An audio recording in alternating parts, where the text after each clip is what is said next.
اور پھر election commission کو ہی معلوم ہوگا. لیکن اگلے 10 دنوں میں ان دونوں بڑی سیاسی جماعتوں کے درمیان جس قسم کی نورا کشتی اور یہ ڈرامہ ہونے والا ہے نا وہ یقیناً دیکھنے والا ہوگا. لیکن ویسے اگر یہ نورا کشتی نہیں ہے نا تو پھر یہ مزید حیرانی والی بات ہے. اچھا اس پر مجھے ایک مشہور لطیفہ یاد آیا کہ ایک دفعہ کا ذکر ہے کہ ایک آدمی پہلی مرتبہ چین گیا اور پھر سیر کرتے کرتے چین کے سب سے بڑے چڑیا گھر میں چلا گیا. اس نے دیکھا کہ تمام جانور وہاں پر ہنس رہے ہیں مگر گدھا وہ خاموش کھڑا ہے.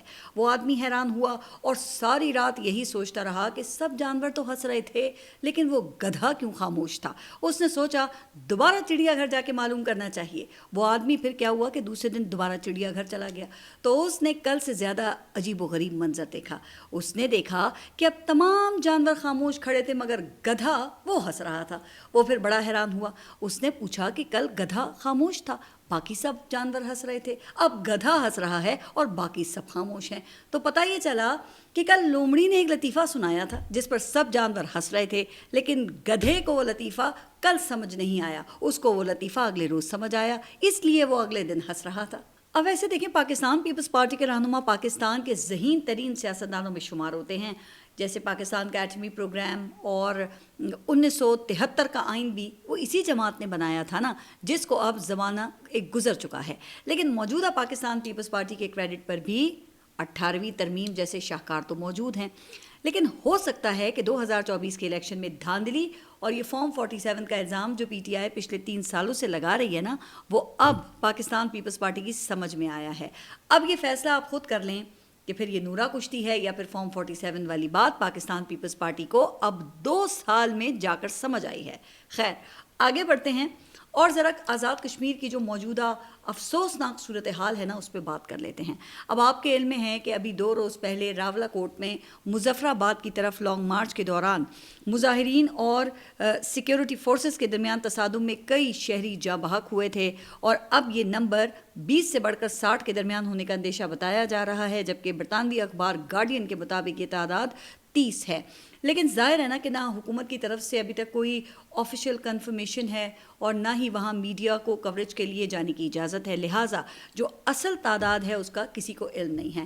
اگرچہ وہاں کے مقامی صحافی اور سوشل میڈیا پیجز وہ درجنوں افراد کے نام اور پتے بھی پوسٹ کر رہے ہیں. لیکن ابھی یہ راولہ کوٹ والے واقعے کی بازگشتی ختم نہیں ہوئی تھی کہ میرپور سے بھی پھر ایسی ہی خبریں آنے لگیں. جی ہاں وہی میرپور جہاں ابھی چند روز پہلے ہی الیکشن ہوا ہے وہاں سے بھی خبریں آئیں کہ وہاں راولہ کوٹ والے واقعے کے خلاف احتجاج ہوا جس کے دوران مظاہرین پر مبینہ طور پہ گولی چلائی گئی. اچھا اب بعض ذرائع یہ دعویٰ کرتے ہیں کہ یہ گولیاں یہ 2 طرفہ چلی ہیں. اب سیکیورٹی فورسز کا بھی یہ دعویٰ ہے کہ مظاہرین میں چھپے شرپسند افراد کی جانب سے فورسز پر گولیاں چلائی جاتی ہیں لیکن حکومت وہ ابھی تک ان دعووں کا کوئی ثبوت دینے سے قاصر ہے. لیکن جناب حکومت وہ ثبوت کہاں سے دے گی جب وزارت اطلاعات میں نااہلوں کی فوج ظفر موج بھرتی کر رکھی ہے. اب جو وفاقی وزیر اطلاعات ہیں عطا اللہ تارڑ ان کی اطلاعات کا عالم یہ ہے کہ انہیں یہی نہیں معلوم کہ آزاد کشمیر کے کن علاقوں میں پولنگ ہوئی تھی اور فائرنگ وہ کہاں ہوئی تھی. اب 2 روز پہلے انہوں نے چپ کر روزہ توڑتے ہوئے بلاخر ایک دھواں دھار قسم کی پریس کانفرنس کرنے کی کوشش کی اور یہ کہہ دیا کہ راولہ کوٹ میں 6 لاکھ افراد نے ووٹ ڈالا ہے. حالانکہ میں دیکھیں ابھی تھوڑی دیر پہلے بتا چکی ہوں کہ راولہ کوٹ پونچھ ڈویژن میں شامل ہے اور یہاں پہ 10 اگست کو پولنگ ہونی ہے. ہاں ویسے یہ الگ بات ہے کہ وزیر موصوف نے مستقبل کا حال دیکھ لیا ہو تو اس قسم کے لوگوں کے ہوتے ہوئے جب ریاست کوئی بیانیہ بنانے کی کوشش کرتی ہے تو دیکھیں نا پھر وہ فوراً الٹ ہو جاتا ہے. اب کچھ لوگ یہ کہہ سکتے ہیں کہ یہ سلپ آف ٹنگ بھی ہو سکتا ہے. اگر ایسا تھا تو وزیر موصوف کو پھر اسی وقت اس کی تصحیح کرنی چاہیے تھی نا. لیکن بظاہر تو لگتا یہی ہے کہ انہیں آزاد کشمیر کے بارے میں کوئی خاص معلومات ہی نہیں تھی اور نہ جاننے کی کوشش کی اور بس جوش میں آ کر انہوں نے پریس کانفرنس داغ دی. اب اس نظام کی نااہلی کا عالم آپ دیکھیں کہ 2 ماہ ہو چکے ہیں اور آپ دیکھ رہے ہیں کہ آزاد کشمیر بند پڑا ہے. اور اس کی وجہ کیا ہے؟ کیونکہ بھائی نہ وہاں پہ کوئی علیحدگی کی تحریک تھی نہ وہاں کوئی دہشت گردی کی صورتحال تھی. یہ تو پاکستان کا خوبصورت اور پرامن ترین خطہ ہے، پھر اچانک ایسا کیا ہوا جو ریاست نے فیصلہ کر لیا کہ اب یہاں بھی ہارٹ اسٹیٹ بند کر دکھانا ہے؟ بھئی آپ بے شک عوامی ایکشن کمیٹی کے مطالبات نہ تسلیم کریں، یقیناً ان میں شرپسند عناصر بھی موجود ہو سکتے ہیں، یقیناً بھارت سمیت پاکستان کے دشمن ممالک کی جو ایجنسیز ہیں وہ بھی اپنا کردار ادا کر رہی ہوں گی، لیکن ویسے کیا آپ کو نہیں لگتا کہ 2 ماہ کے دوران مسلسل کریک ڈاؤن اور مظاہرین کو سختی سے کچلنے کی پالیسی وہ ناکام ہو چکی ہے؟ آپ نے طاقت کے ذریعے لانگ مارچ کو راولا کوٹ تک محدود تو کر کے رکھا ہوا ہے، لیکن کیا ہمیں اس بات کا اندازہ ہے کہ اس پالیسی سے ریاست کے خلاف کس قدر نفرت کی فضا بن رہی ہے؟ کیا ہمیں یہ اندازہ ہے کہ پاکستان کے کشمیر کوس کو کس قدر نقصان پہنچ رہا ہے؟ کیا ہمیں یہ اندازہ ہے کہ انٹرنیشنل میڈیا کیا لکھ رہا ہے اور بھارتی میڈیا اس وقت کس قسم کے پروپیگنڈے میں مصروف ہے؟ اور کیا یہ موقع ویسے ہم نے خود ہی ان کو نہیں دیا؟ لہٰذا میری ریاست سے درخواست ہے کہ آپ اس ہارٹ اسٹیٹ کی پالیسی پر تھوڑی نظر ثانی کریں۔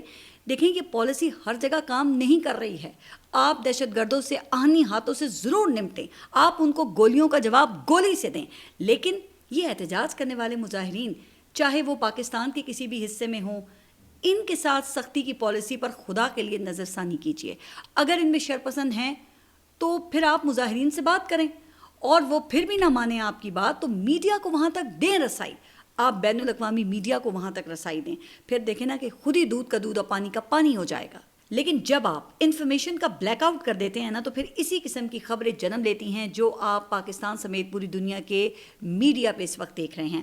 لیکن اس سے پہلے وفاقی وزراء کی زبانوں کو تو لگام دے لیں، انہیں تو روک لیں۔ اب وزیر دفاع خواجہ آصف نے تو دیکھیں نا مظاہرین کو بھارت سے ہی جوڑ دیا، یعنی ان کے نزدیک کشمیر میں بھارت مظاہرے کروا رہا ہے، تو اس کا مطلب پھر یہ ہوا کہ اب آزاد کشمیر میں بھارت کے حمایتی یافتہ مظاہرین موجود ہیں۔ کیا ویسے خواجہ آصف کو ذرا بھی اس بات کا اندازہ ہے کہ ان کے یہ بیانات پاکستان کے کشمیر کوس پر کتنا بڑا خودکش حملہ ہیں؟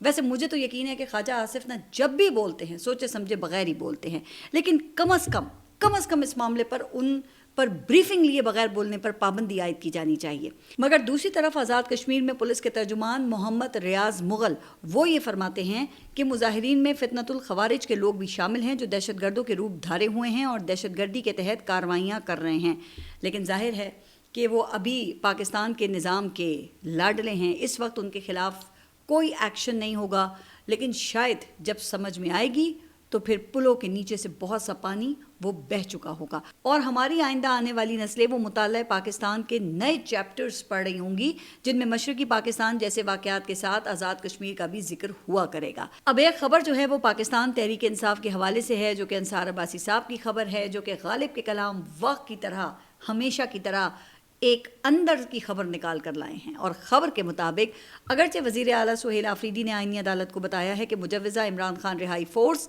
کبھی تشکیل نہیں دی گئی، تاہم حقیقت یہ ہے کہ وہ اس فورس کے قیام کے لیے سرگرم انداز میں کوششیں کرنے والوں میں شامل تھے۔ لیکن پاکستان تحریک انصاف کے جو چیئرمین ہیں بیرسٹر گوہر علی خان، انہوں نے اس تنظیم کی منظوری دینے سے انکار کر دیا اور نہ ہی اس کا باضابطہ نوٹیفیکیشن جاری کرنے کی ان کی طرف سے اجازت دی گئی، جس کے باعث یہ منصوبہ ترک کر دیا گیا۔ اب اس اقدام کو پاکستان تحریک انصاف کی قیادت کے ایک حلقے جس میں وزیر اعلیٰ سہیل آفریدی بھی شامل تھے ان کی بھرپور حمایت حاصل تھی، لیکن بالآخر پارٹی چیئرمین کی دو ٹوک مخالفت کے بعد اس منصوبے کو عملی جامہ نہیں پہنایا جا سکا۔